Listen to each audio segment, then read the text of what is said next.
এবারে নির্বাচনে নারী ভোটার হবে বড় ফ্যাক্টর, কারণ নারী ভোটার রয়েছে 6,28,00,000।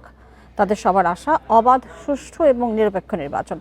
এ নিয়ে আলোচনা করতে রাজধানীর সেন্ট্রাল রোড থেকে আমাদের সঙ্গে যোগ দিচ্ছেন বাংলাদেশ হিউম্যান রাইটস ফাউন্ডেশনের প্রধান নির্বাহী এবং মানবাধিকার কর্মী অ্যাডভোকেট এলিনা খান। এলিনা খান, আপনাকে স্বাগত জানাচ্ছি আমাদের সংবাদে। যেটি আপনার কাছে আসলে জানতে চাই, আমরা এবারে দেখছি যে নারী ভোটারের সংখ্যা প্রায় অর্ধেক, কিন্তু নারী প্রার্থীর সংখ্যা খুবই কম। এই বৈষম্যটা কেন আপনার মনে হচ্ছে?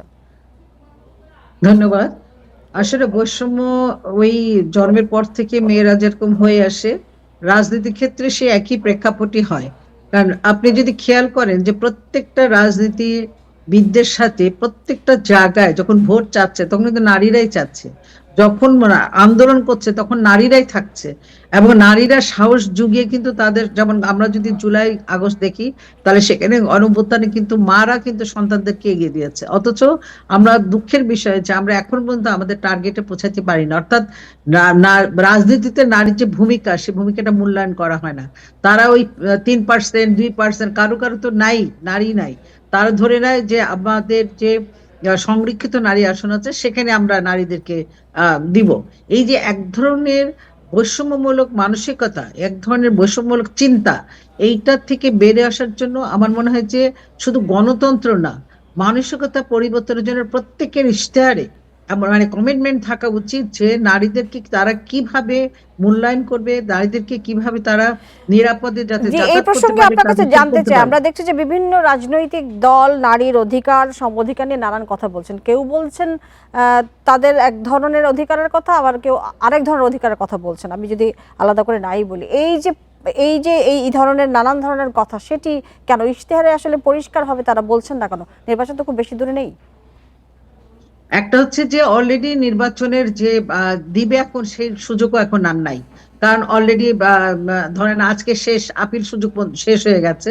সুতরাং নারীরা যে অংশগ্রহণ করার জন্য যে বিষয়টা, সেটা কিন্তু এখন বর্তমানে এই এই সময়কার নির্বাচন আমরা পাচ্ছি না। কিন্তু নারীকে যে মূল্যায়ন করার ক্ষেত্রগুলো অনেক জায়গায়, একদম তৃণমূল পর্যায় থেকে একদম টপ লেভেল পর্যন্ত, সেই জায়গাগুলো থেকে মূল্যায়নটা তাদেরকে কিভাবে করবে।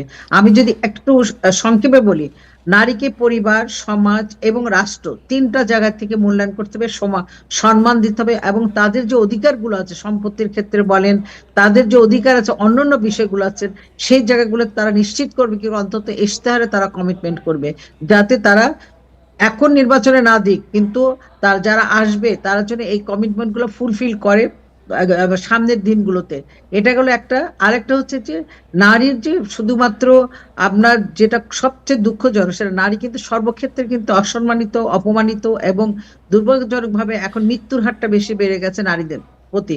এই যে তাদের যে পারিবারিক, সামাজিক, অর্থনৈতিক তারপর সম্পত্তি সবকিছু মিলে তারা কিন্তু খুবই একটা ঝুঁকিপূর্ণ অবস্থায় আছে। এই ঝুঁকি থেকে নারীদেরকে অবস্থান ক্লিয়ার করার জন্য সমস্ত রাজনীতির যে ইশতেহার আছে ক্লিয়ার না করলে আমার মানে রাজনীতি এখনকার যে মহিলা ভোটার জি, আছে, নারী ভোটার আছে, তাদের কিন্তু এখন চিন্তা করতে হবে এই সুযোগে তারা যদি না চিন্তা করে যে তাদেরকে কিভাবে সামনের দিকে কে এগিয়ে নিয়ে যাবে, কে ঘরের ভিতর আমাদেরকে আটকায় রাখবে, কে আমাদেরকে সামনে রাস্তার পথকে প্রশস্ত করবে, এই জায়গাগুলো থেকে যদি মূল্যায়ন না করতে পারে, শুধু অন্ধের মতো দলকে ভোট দিব, অন্ধের নিশ্চয়ই। মতো একটা মানুষকে আপনার ভোট উত্তর করতে, পরিষ্কার, ঠিক না। এলিনা খান। আপনাকে ধন্যবাদ আমাদের সাথে যুক্ত হয়ে বিষয়ে কথা বলবার জন্য।